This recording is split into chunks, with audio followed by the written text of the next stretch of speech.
चमचमीत खमंग रेसिपीसाठी रुचकर मेजवानीला सबस्क्राइब करा आणि बेल आयकॉनवर क्लिक करा।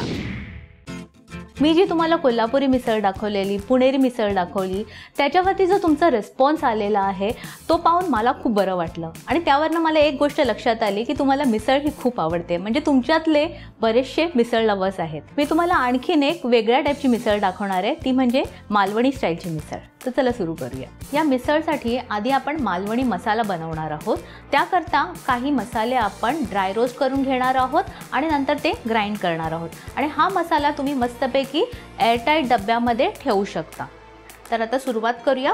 पॅन गरम झालेला आहे, यात मी घालणार आहे 3 चक्री फूल, 4 इंच दालचिनीचे तुकडे, एक छोटा जायफळचा तुकडा आणि मालवणी मसाल्यामध्ये महत्त्वाचा एक मसाला आहे ती म्हणजे त्रिफळा। तर हे मी 1.5 टीस्पून घालणार आहे। 1.5 टीस्पून लवंगा, 1 टेबलस्पून काळी मिरी, 1 टेबलस्पून दगडफूल, 1 जायपत्री, 1 टेबलस्पून बडीशेप, 1 टीस्पून मेथी दाणे, 1 टीस्पून राई,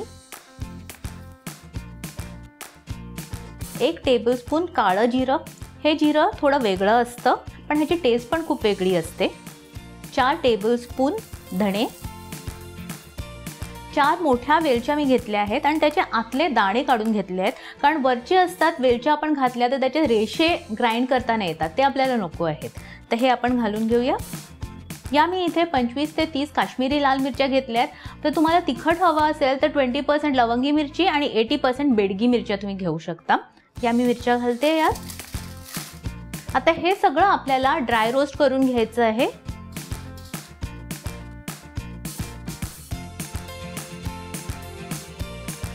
गरम मसाल्याचा अगदी मस्त सुगंध आलेला आहे आणि बऱ्यापैकी हा रोस्ट पण झाला आहे। आता आपण ह्यात घालणार आहोत खसखस।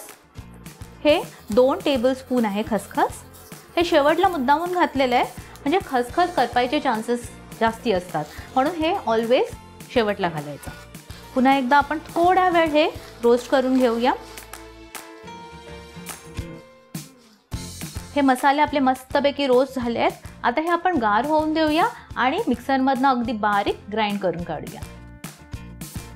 हा मसाला मी असा छान ग्राइंड करून घेतलेला आहे। कलर तर खूपच छान आहे आणि सुगंध तर अगदी अप्रतिम, कारण फ्रेश मसाल्याचा सुगंध जो असतो ना तो काही वेगळाच असतो। तर चला सुरू करूया आता मिसळ बनवायला। तेल घेणार आहे मी 4 टेबलस्पून, कारण आपल्याला थोडी तरी हवी आहे यात। मी इथे 2 कांदे घेतले आहेत, थोड्या मोठ्या साईजचे घेतलेले आहेत आणि हे बारीक चिरून घेतलेले आहेत। सॉटे करून घेऊया। कांदा छान गुलाबी झालाय।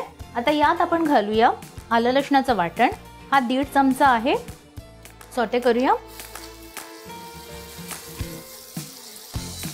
आलं लसणाचं वाटण पण मस्तपैकी शिजलेलं आहे, तो कच्चा वास गेलेला आहे।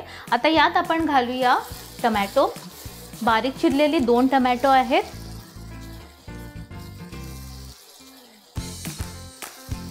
टोमॅटो छान शिजलेला आहे। आता यात आपण घालूया आपला मालवणी मसाला। हा थोडा मी जास्ती घालणार आहे, पण तुम्ही जर लवंगी मिरच्या किंवा बेडगी मिरच्या वापरल्या असाल तर थोडं कमी घाला, कारण टेस्ट करा आणि किती स्पायसी आहे त्याप्रमाणे घाला। मी इथे 3 टेबलस्पून घालणार आहे। हळद घालूया 1 टीस्पून। छान मिक्स करून घेऊया। थोडं तेल सुटेपर्यंत आपण हे सॉटे करूया। छान तेल सुटलं आहे। आता यात आपण काळे वटाणे घालणार आहोत। या मिसळीसाठी मी काळे वटाणे वापरलेले आहेत, शिजवून घेतलेले आहेत आणि 1.5 कप घेतलेले आहे। छान शिजलेले आहेत, तुम्ही बघू शकता।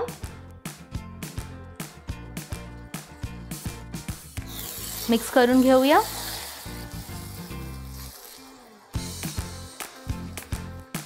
मीठ घालूया 1 टीस्पून घातलंय मी, तुम्ही तुमच्या चवीनुसार घालू शकता। पुन्हा एकदा मिक्स करून घेऊया। आता यात मी घालणार आहे अर्धा कप नारळ आहे, ग्राइंड करून घेतलेला आहे, तो मी घालणार आहे।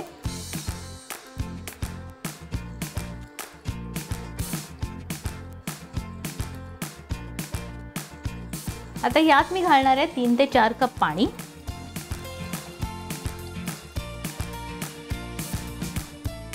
आता हे आपण झाकून ठेवूया आणि साधारण 10 मिनिटं ही उकळू देऊया.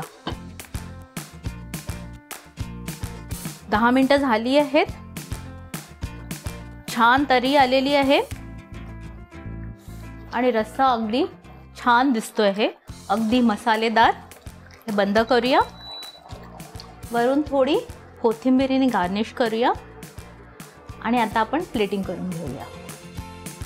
जनरली मिसळ बरोबर फरसाण देतात, पण या मिसळ बरोबर मी हा नाशिकचा चिवडा वापरलेला आहे. ह्याचा फ्लेवर थोडा डिफरंट आहे, थोडा आंबट गोड आहे, जो या तिखट मिसळला चांगला कॉम्प्लिमेंट करतो. हा काही जास्ती नाही आहे, बटाट्याच्या सळया असतात पण थोड्या गोड असतात, थोड्या आंबट असतात.